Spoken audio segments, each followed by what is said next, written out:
This download was produced by the Ecomedia Collective, a social business focusing on sound, sharing and social change. More information? See the website at soundsharechange.com. That's soundsharechange.com.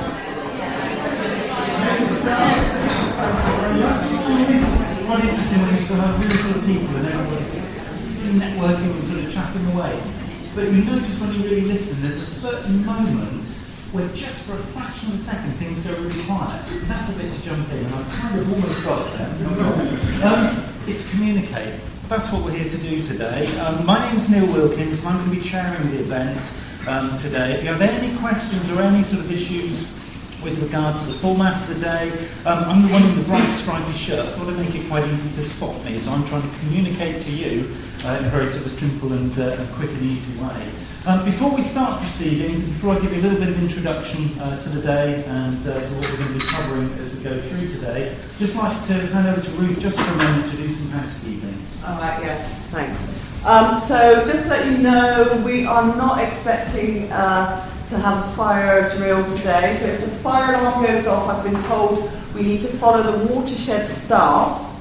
But if the watershed staff aren't around, we need to make our way to, you know where the steps are by the outside, where the water flows down the stairs? I've been told the waterfall area. There might even be a grommet there, that's all I know. But anyway, we need to make our way to the steps at the very end of the walkway and gather there. In terms of toilets, if you go to the end of the corridor, go as far as the carpet, to the end of the carpet, I've been told. Turn left, and the toilets are through the door when you turn left. And for anyone who's using a loop system, you need to have it set on position T in order to get the best out of the system. And I think that's it in terms of housekeeping.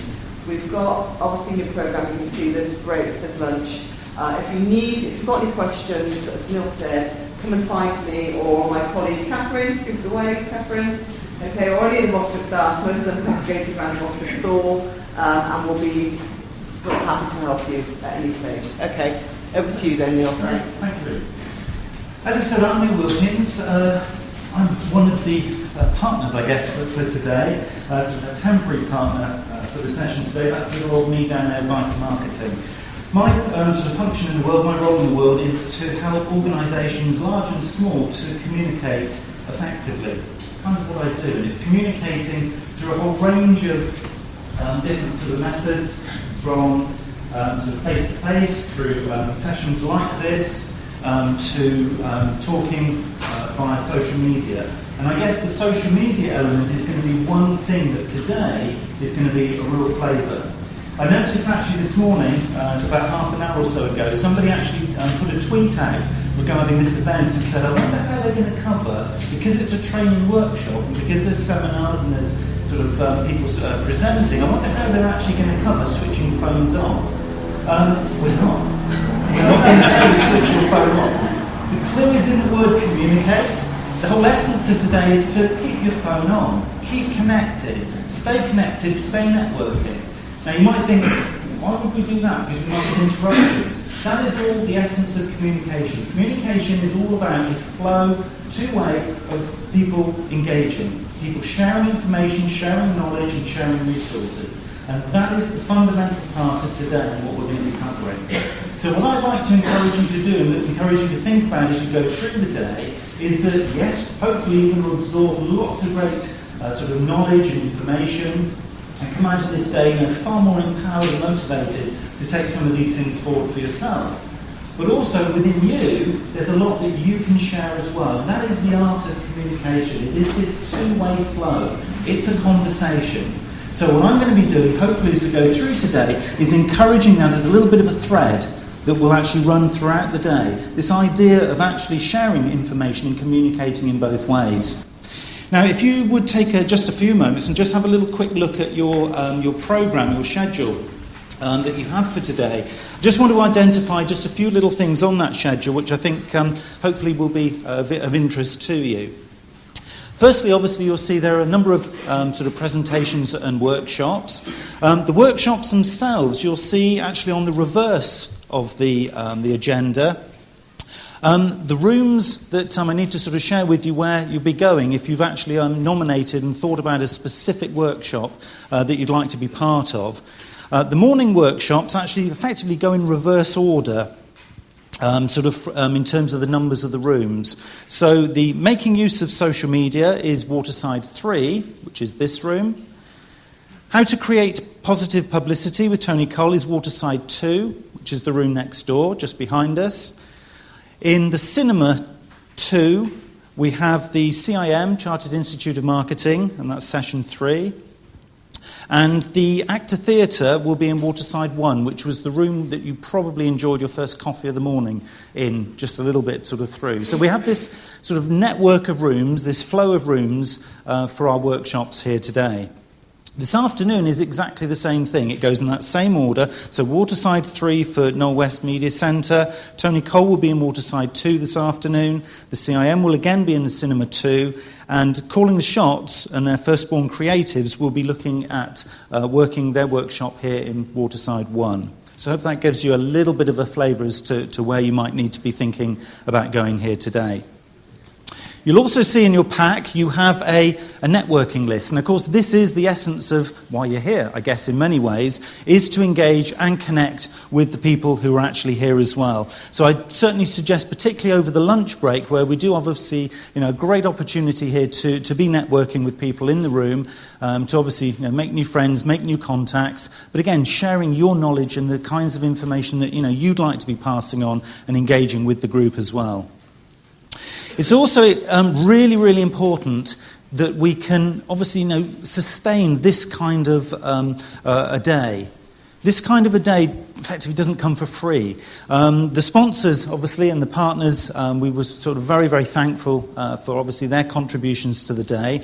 But the other thing that you can do to ensure that these kinds of days and this kind of support continues is to look for the little pink form. And as you go through today, things that you like, things that you don't like and you think could be improved, ideas, questions or suggestions, I would really strongly encourage you to complete the little pink form, the evaluation form, because what that does is by the end of the day, it gives the organisers a very, very clear view of things that they can take forward, things that they can improve on, and just really takes your voice back to the grant and funding organisers who can actually obviously be supporting the development of this in the future. And that is communicate. It's about you communicating back what you need and what you want to be able to do your work more successfully. You'll see as well, when you look back at the agenda this afternoon, we have quite an interesting little session. We're joined by Neil Bennett, the editor of Points West, from the BBC, and we're going to kind of turn the tables on him a little bit, because normally the BBC do the interviews. Well, actually, we are going to do the interviews of Neil. So Neil will be joining us this afternoon, and we have an opportunity here to understand what the BBC are going to do to help us in terms of actually driving all of this forward. And they'll talk about the anchor agreement, and we'll be able to pose questions to Neil and find out a little bit more about what we can get from the BBC. But of course the BBC are also going to be looking at you and saying, well, what are you going to give back to us? So again, it's communication, it's a conversation.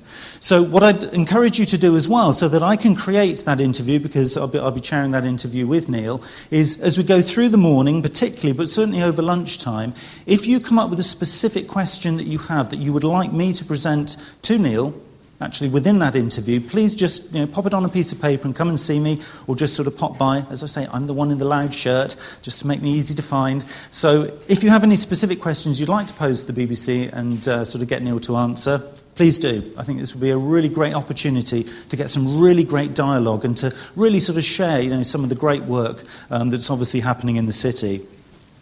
And any other questions at all that you have as we go through the day, feel free to obviously make notes of those. We'll have an opportunity after the sort of presentations happen to obviously ask questions and things. And very much the interaction within the workshops is going to be another great opportunity, obviously, for you to engage here. What I should say before we sort of kick off the first session is that we have a little thing at the top right-hand corner of the screen there, which you're probably already aware of, is our little hashtag. And we'll give a little bit of an insight into that in just a moment. The other thing I really need to say as well is that you've probably noticed there are a number of camera people and videographers sort of coming around the room and taking sort of images and things. If you'd rather not be captured on camera, will you please see one of the organisers and just let them know? It'll just be effectively used for sort of publicity purposes and I guess in tweets as we go through the day. So I'd like to just hand over now just briefly to Sean from Vosca, who's going to tell you a little bit more about what's going on in the top right-hand corner of the screen there. Thanks, Neil. I think my shirt's a little bit louder, actually, but so hopefully nobody will mistake me for you. Today is about communicating, and we'll be communicating not just with each other today, we'll be communicating to the world as we progress through the day. We imagine that there'll be many people following this event on Twitter, so we've set up a hashtag, #VosCom, so that anybody can find the tweets from this event easily. Someone tweeted earlier, how do you follow a hashtag? Well, you just need to search using Twitter for #VosCom, and all the tweets for #VosCom will come through. And they will come through on this screen as well. We'll try and move it up to the bigger screen a bit later so that people can see easily. So whenever anybody tweets, it will automatically be added to the tweet feed on here with the VosCom hashtag. Be very sure, if you don't want your photo taken, that you talk to the cameraman as soon as possible, because a lot of the photos are going straight onto the internet. So and we have a Flickr feed of photos from the event as well for people to follow online, so they can not just read what we're doing, but they can see what we're doing as well. Okay. If any of you are unfamiliar with Twitter or any other social media, and you have a smartphone with you, or a netbook, or a laptop, and you're not sure how to set it up so that you can join in all the online fun today, you can come over to the Vosca table at any time, and we'll help you get online. Okay. Okay, so without further ado, we will pass over to our first speaker, who is Rachel Barker from the Chartered Institute of Marketing. Thank you very much, Neil. Good morning, everybody. Oh, look at that. Here we are. This is me. I think I might have the same slide, branded up with the CIM logo. Good morning.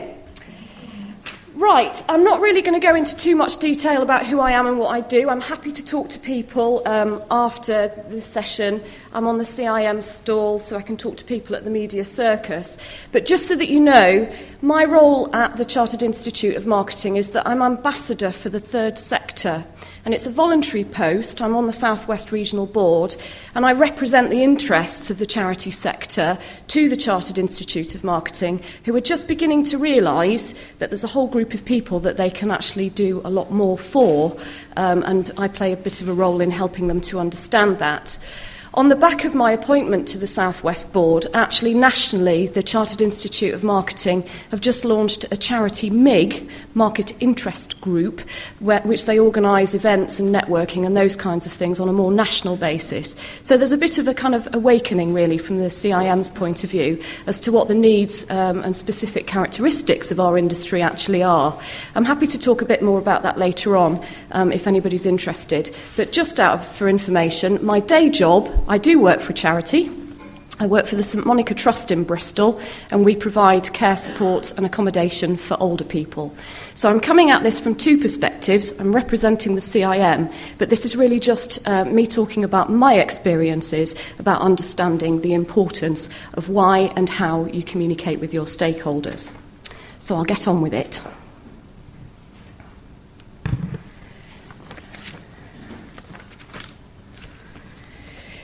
Sometimes communication can feel a bit like this.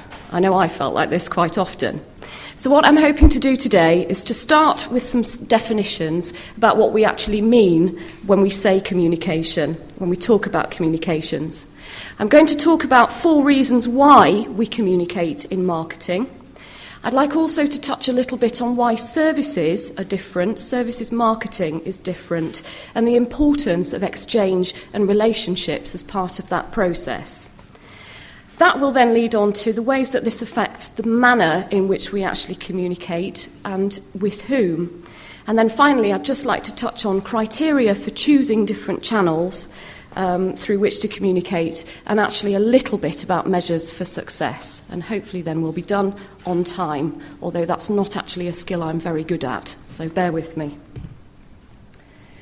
So, what is communication? Well, I decided to do the usual and go and have a look on the interweb and see what I could find. And there's lots of different definitions. You've got the OED and the Collins Dictionary and Wikipedia and all those. But there's a very general agreement that it's about imparting something. It's about a sense of mutual exchange. And some definitions talk about it being a social activity. And I think that's quite important for us to think about. In terms of marketing communications, the definition becomes a lot tighter. And I've actually got one here that I think is quite useful in terms of understanding the process. Marketing communications is a management process through which an organisation enters into a dialogue with its audiences. So it's a tool for two-way communication, and that's an important theme throughout my presentation. By understanding an audience's communication environment, organisations seek to develop and present messages for identified stakeholder groups before evaluating and acting on those responses. The objective of the process is to position the organisation and/or its products and services in the minds of members of the target market by influencing their perceptions and understanding. Now, that sounds to me a little bit manipulative, but the goal is to generate attitudinal and behavioural responses. So really, the positive aspect to this is that it's about motivating people, it's about establishing a relationship, two-way dialogue, and using this tool, communication, to do good and better things in your organisation and with your stakeholder groups. So why do we communicate? There are four main reasons, according to some academics. The first one is to inform, educate people, help them understand about your product or service that you offer. The second is to persuade, and that's about encouraging people to participate or do something. And quite often, in the charity sector, that can be something that's negatively driven. I'll come on to that again in a moment. It's also to reinforce, or I like to say reassure. Quite often we're dealing with people where there's a high risk of exposing vulnerability, or there might be some anxiety or fear about doing something or becoming associated with the services that we offer. And finally, it's about position. And for me, that's about setting out your values, it's differentiating yourself and setting out who you actually are against your competitors. And yes, folks, even in the charity sector, we do have competitors. Now, I thought I'd have a quick look and see if I could find some good examples of this from VOSCA member organisations. In terms of informing, have we got anybody from PACT here today? Okay. PACT is about prisoners and their families, and in terms of informing, they've got a really good section on their website that allows people to go out and find out more about basic things like how to visit somebody in prison, how to go about making those arrangements. So it's a useful resource that people can go to. And the other thing is, if PACT are pretty good at doing their other marketing communications, they'll be driving traffic to their website to get this information, which will get them up the Google search rankings. The second one is persuade, and I picked out the Terence Higgins Trust on this one. The picture that I've got here from the website is actually informing as well, but it's also persuading individuals to think about contraception and to think about the different advantages and disadvantages in the context of HIV and AIDS. And actually, I should have used a screen capture from the homepage, but it didn't work particularly well on the presentation. On their very front page, they've actually got a flash where you can click, which is encouraging individuals who think they need to go and get tested. So it's persuading them, it's really easy to do, click here, and then you get taken somewhere else to get more information about how to do that. In terms of reinforcing or reassuring, I picked this one. And I know we've got somebody from this organisation here because I was talking to her earlier. I like this one because the headline, listening, believing and supporting women and girls is really important. It's reassuring people that their issue will be taken seriously. For a lot of people, this can be a very frightening and isolating experience, and the reassurance that's given through that headline and also the information that they give about the myths about rape and sexual violence is really important. I also particularly like, because it is very reassuring, that little button at the top there, cover your tracks. That's telling an individual that we really do take your confidentiality very seriously, which is quite important. And then finally, on position, Tobacco Factory, which is another VOSCA member. I like their homepage because it really sets out in pictures and words exactly who they are and what they do.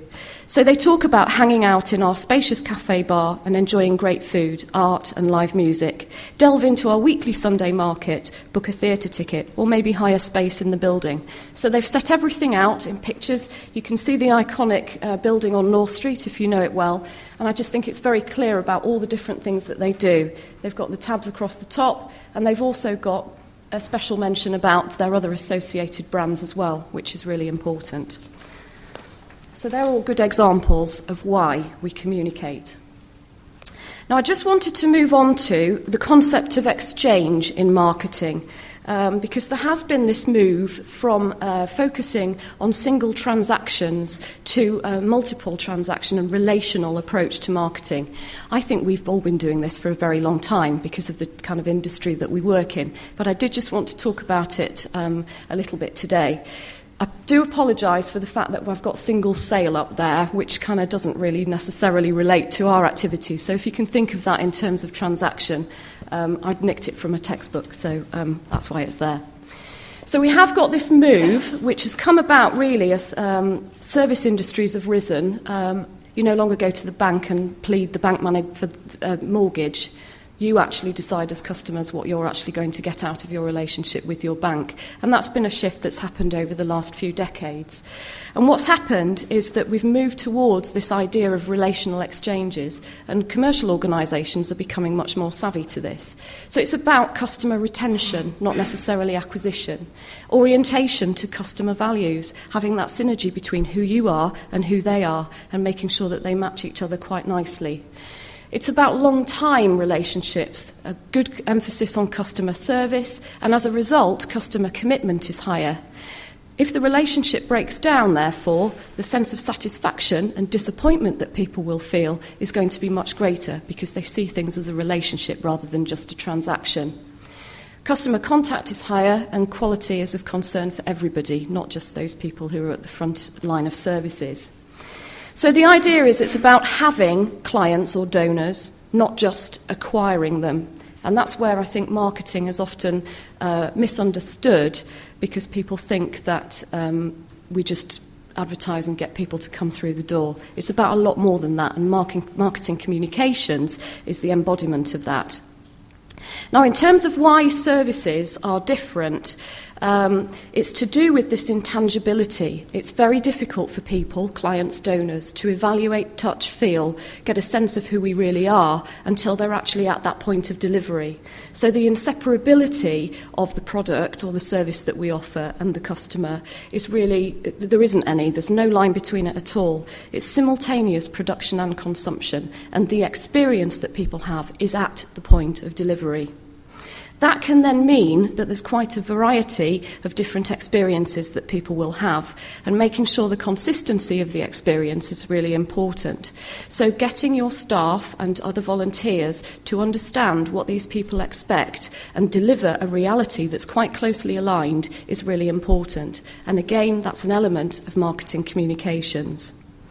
The other thing that's an issue is that quite often in services our products can't really be bottled and jarred and stored. You don't shove them on a shelf in a supermarket. So the downtime when people aren't using your services is very hard to forecast, and synchronising the supply and the demand is very difficult. So that's why services are different. I just wanted to think about for a moment who you have relationships with.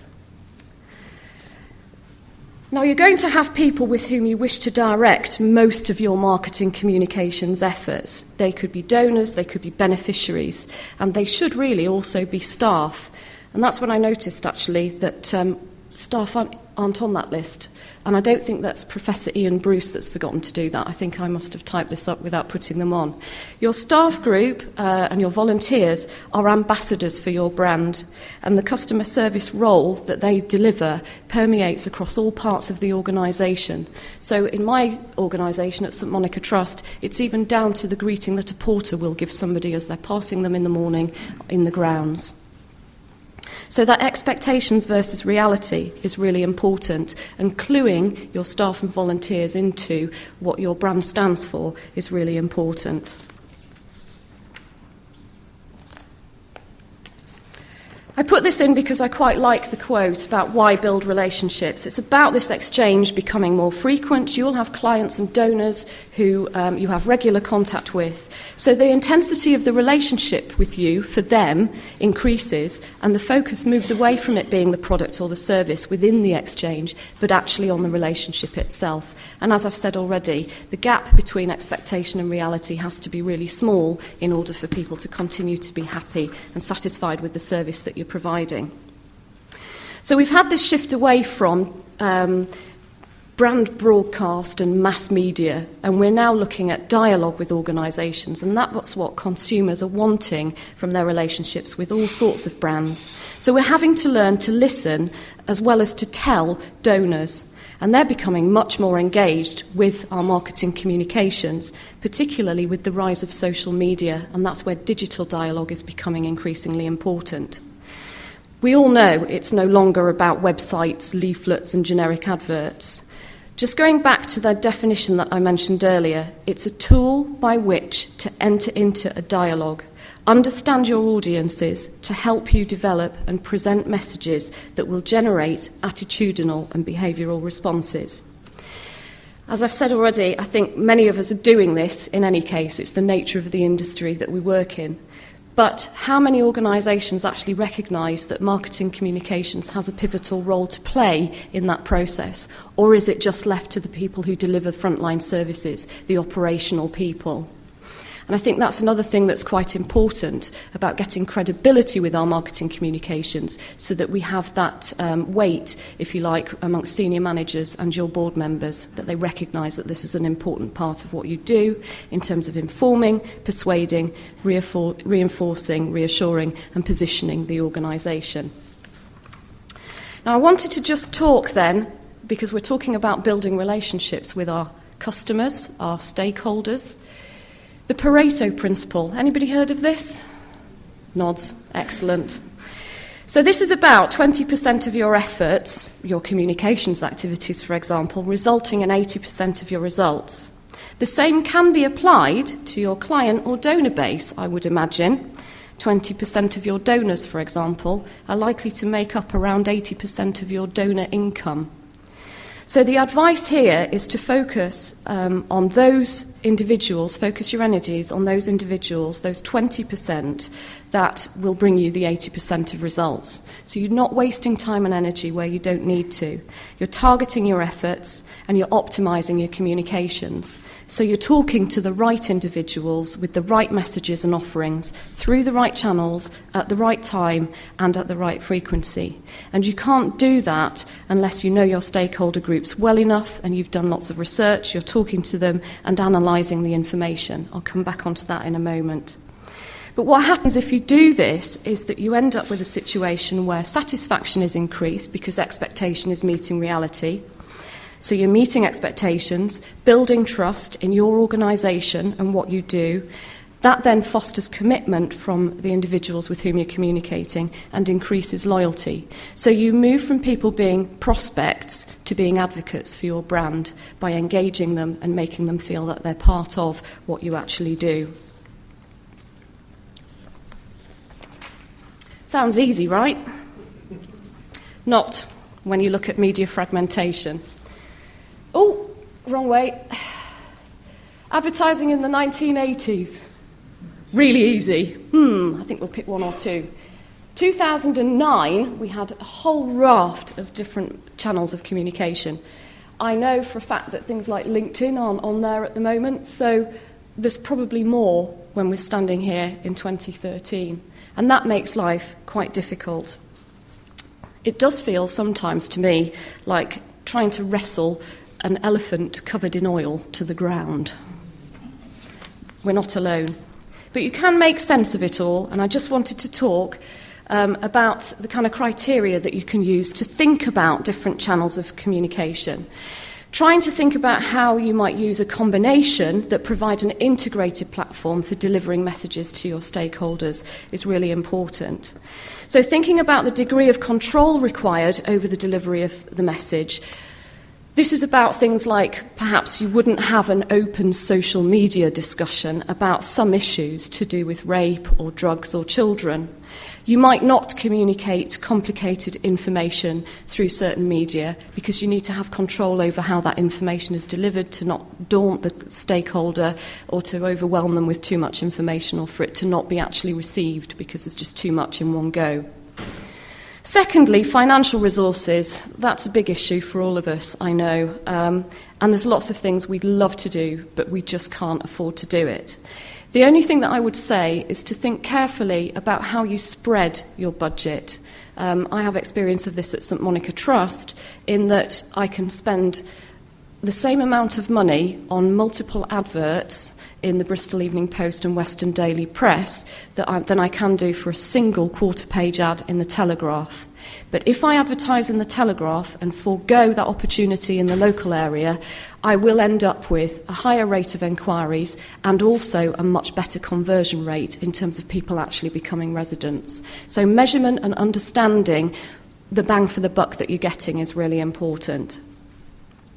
Level of credibility of different channels is also relevant, and I also picked up another example, another VOSCA member, SARI. They've got a presence on Radio Mast FM, and that's really right on target. The values of those two organisations run parallel, and so if they're wanting to get people to come forward, the kind of synergy between the two organisations is right on target. So thinking about the credibility in the minds of your stakeholder is also important. Tabloid versus broadsheet, that kind of thing. Size and geographic dispersion of target audiences is also a consideration. If you've got quite a wide geographical pull, for example, the SS Great Britain, choosing your print media is going to be quite a lot more complex. You might then decide that the internet would be a much better way of doing that, but then you have to think about how you're going to drive traffic to that social media platform.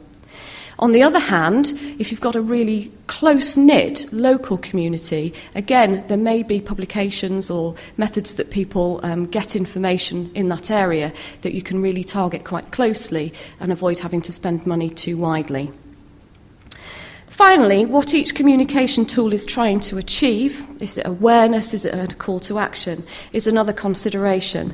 I talked about complex information a minute ago. You might not necessarily put loads of really complex information in an advertisement, but you might use an advertisement as a call to action for somebody to pick up the telling bone and speak to a person, or go to your website and find out more information. So choosing what you're actually trying to achieve is also quite relevant. I quite like this one as well. Biggest problem in communication is the illusion that it has taken place. I know you believe that you think you understand what I just said, but I'm not sure you realise that what you heard is not what I meant. The thing is, you'll never know unless you actually measure it. So there are things that you can actually do with your stakeholder audiences to help you make sure that you're bang on target, the messages are right, and to understand where to put information and communications. You can pre-test, checking for perceptions and feedback to optimise your comms. That doesn't have to be difficult. It doesn't have to be done in a marketing lab. You can just have a couple of people that you know, it may be even volunteers, where you just say, hey guys, what do you think to that? And they'll tell you, and it just gives you a better idea of how good things are. Other things, quite obvious, but I'm going to mention them anyway. Source of enquiry. You can do codes on your ads. The rise of QR codes is increasing, and that's really easy to do. And it helps you to work out what's working and not. Monitoring your social media is also important so that you can engage with your stakeholders if things don't go right. And it's all just about combining a number of different measures to look at how things are actually going. You may post-test, so you can ask people what they thought after they'd seen something. Did they see it? why didn't they see it? Maybe it was in the wrong place in the paper, or maybe the email didn't open up properly in their browser. So getting that feedback, seeding your direct mail mailing lists to check, particularly if you're using a fulfillment house, put your own name and address on it to make sure that the stuff's actually getting through when it should do and looks as it should do as well. So some sort of database, I'm sure you all do have this anyway, but it's very useful to interrogate that more closely. Look at who's contacting you, their gender, their age, where have they come from? Is it a particular postcode, a particular street? What's your sphere of influence and what's driving that? When do people make contact with you? Is it in response to a particular communication? Is that their usual behaviour? How many times have they interacted with you before? So you get a better understanding of that lifetime journey that your most important stakeholders have with you. That then allows you to target, segment your market and target your communications accordingly. I'm sure lots of you have a CRM package already. And the thing, just technologically wise anyway, in terms of databases, are you or is somebody in your team trained enough to really get the most out of that? Or would it be worth just thinking about having a bit of a training session or introducing some additional technical skill within your team? Maybe you've got volunteers who would be willing to help you really interrogate that information more closely. Finally, on this point, is about calculating and reporting. Reporting and looking at things through different coloured spectacles in terms of different aspects of your stakeholder group allows you to increase knowledge. Even if you can only do a little bit, it's knowledge that you didn't have before that will certainly help. And it adds to the credibility of your efforts, as I said, at board and trustee level, and it allows you to see how things change over time, which can also be extremely useful. And that, folks, is me done. I don't think I've run over too much. Are we waiting for questions till later? No, I think we can certainly cover questions now. We've probably got time just for a couple if anyone has questions. We've got a roving mic. I'm not sure if there is another one in addition to this one, which is going to come your way. Is the lady just standing in the middle here? Oh, Lordy, be nice. There is a roving mic on its way to you. Here it comes. Hello, it's Susan Wilson here from SPAN in Bristol. It's a very, very specific question regarding, I think it was Rape in Crisis website and the Cover Your Tracks button. Does that Cover Your Tracks button actually just remove the screen you're looking at, or does it actually delete browsing history? I'm going to ask somebody else to answer that question.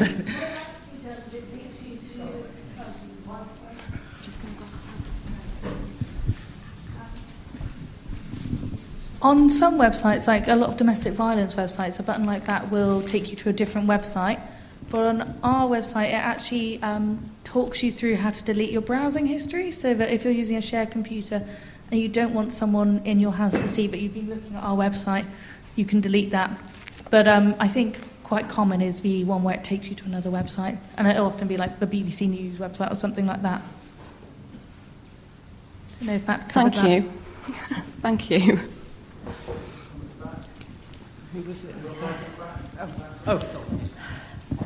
Hi, I'm Kyle from Ecomedia. Question between the marketer and the person running the company. How does the data help the company more effectively? Can you talk a little bit about how a marketer can avoid always being asked what he's discovered, but also make sure that the marketer is told what he needs to be looking for? In other words, how does a marketer effectively communicate with what the business needs to know? Who's telling the marketer that, what he needs to discover? That's a very good question. It might depend on the nature of the business. I think it should be something that's within a strategic plan. So marketers do need to have a presence on the senior team. I'm a member of the senior executive team, and actually in terms of strategic planning and measurement and performance evaluation, I'm responsible for creating and reporting and acting on the results that we get from those measures. I did want to talk about it, but we just didn't have time. Dashboards and giving staff information. We don't have a dashboard in my office. We've got a whiteboard with a pen, and it just says occupancy levels, number of people attending the next open day, that kind of thing. Getting that information then out to your teams to discuss how you're going to respond to it, but also then taking it to senior level is really important. I'm also asked to report at board level about various measures, and I do a report every month for the Council of Trustees, and they also ask me questions and they tell me what they need to know. So it does have to be something that you don't just sit back and say, wouldn't that make a nice pretty chart? It does actually have to be something that you can act on and take forward and have living breath every day of the week in your organisation. Another thing that we do, I will keep it brief, another thing that we do is that we have a thing called milestones, which is our KPIs, and there are 12 measures that we report on. Some of those are annual, but some of them are done monthly, and we do a monthly bulletin to all our staff that shows occupancy levels, numbers of inquiries, hours of care that we're delivering, how much we've given away in gifts and grants, staff turnover and sickness absence levels, that kind of thing, and that gets reported every month. I know that there are a number of members of staff who don't really want to read anything else, but they will look at that column before they put that thing to one side. One person just tweeted, actually, what is a CRM package, which was quoted sort of in the session. It's a customer relationship management package, basically. A little bit of software that basically helps you just to keep control over all your customer data. Okay, so we need to now move on to the workshop sessions. So the morning workshops, just to give you a little bit of a reminder as to where you... This download was produced by the Ecomedia Collective, a social business focusing on sound, sharing and social change. More information? See the website at soundsharechange.com. That's soundsharechange.com.